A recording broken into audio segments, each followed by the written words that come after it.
KCRC France vous résume l'actualité de la péninsule coréenne.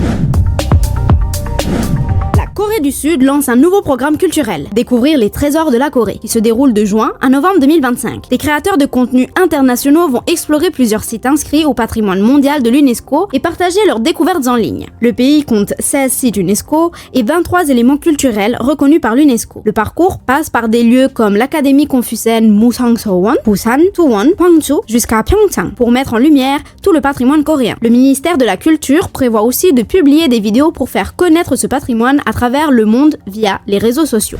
Mercredi 21 mai, en pleine cérémonie d'inauguration à Changsin, un destroyer nord-coréen de 5000 tonnes a été endommagé. Il n'y a pas eu de dégâts majeurs, mais Kim Jong-un a parlé d'un acte criminel intolérable et a ouvert une enquête pour identifier les responsables. Le chantier naval est accusé de négligence et son directeur Hong Kil-ho a été convoqué. Le navire devrait retrouver sa stabilité en quelques jours et les réparations prendront environ 10 jours.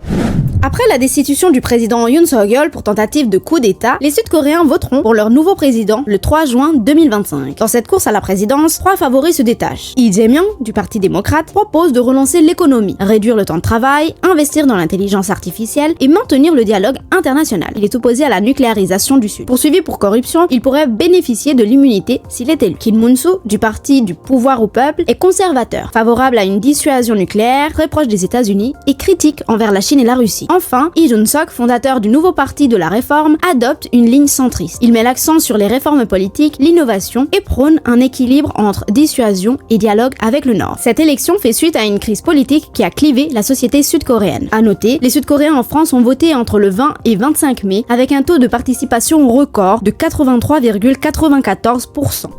Depuis le 2 mai, Lee Joo-ho est président par intérim en Corée du Sud. Il remplace Han Dok-soo, qui a démissionné pour se lancer dans la campagne présidentielle, et Choi Sang-mok, qui faisait face à une motion de destitution. Lee Joo-ho cumule 4 postes: président, premier ministre, ministre des Finances et ministre de l'Éducation. C'est un économiste spécialisé en économie du travail qui a été ministre de l'Éducation à 2 reprises. Sa marge de manœuvre reste limitée et certains doutent de sa capacité à gouverner dans ce contexte politique instable. Dès son arrivée, il a organisé une réunion d'urgence du Conseil de sécurité nationale, insistant sur l'importance d'une gouvernance stable et d'une vigilance totale sur la sécurité et la diplomatie. Politiquement, le Parti démocrate critique les anciens dirigeants pour avoir abandonné leurs fonctions, tandis que le Parti du pouvoir de peuple accuse l'opposition de bloquer l'administration.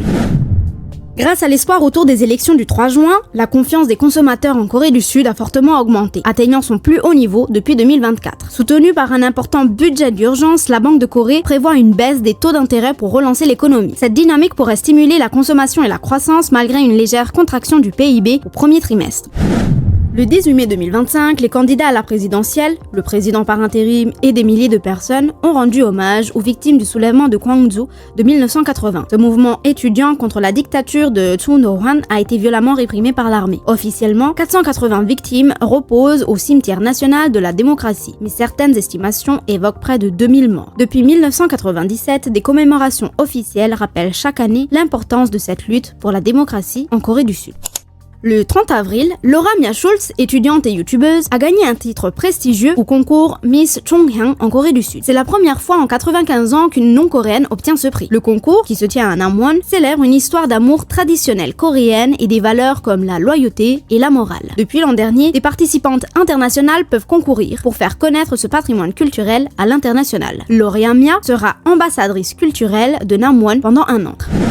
À l'approche du 140e anniversaire de leurs relations diplomatiques, la France et la Corée du Sud ont signé, le 20 mai à Paris, une lettre d'intention pour renforcer leur coopération culturelle. Des événements artistiques sont prévus tout au long de l'année 2026, avec au programme festivals et expositions. Cette nouvelle dynamique vise à moderniser l'accord culturel et artistique de 1965 en l'adoptant aux enjeux numériques et culturels actuels. Pour les 2 pays, la culture reste un pilier important de leur diplomatie. Le 21 mai, le Forum d'affaires Corée-Afrique s'est tenu à Séoul, avec plus de 800 participants. Son objectif, renforcer les liens économiques et culturels entre la Corée du Sud et les pays africains. Organisé par les ambassadeurs coréens en Afrique, le Herald Media Group et la Fondation Corée-Afrique, l'événement a mis en avant des secteurs stratégiques comme l'automobile, l'électronique, le textile et l'intelligence artificielle. À travers ce forum, la Corée du Sud cherche à accroître sa présence en Afrique, un continent qu'elle considère essentiel pour les futurs enjeux technologiques et économiques.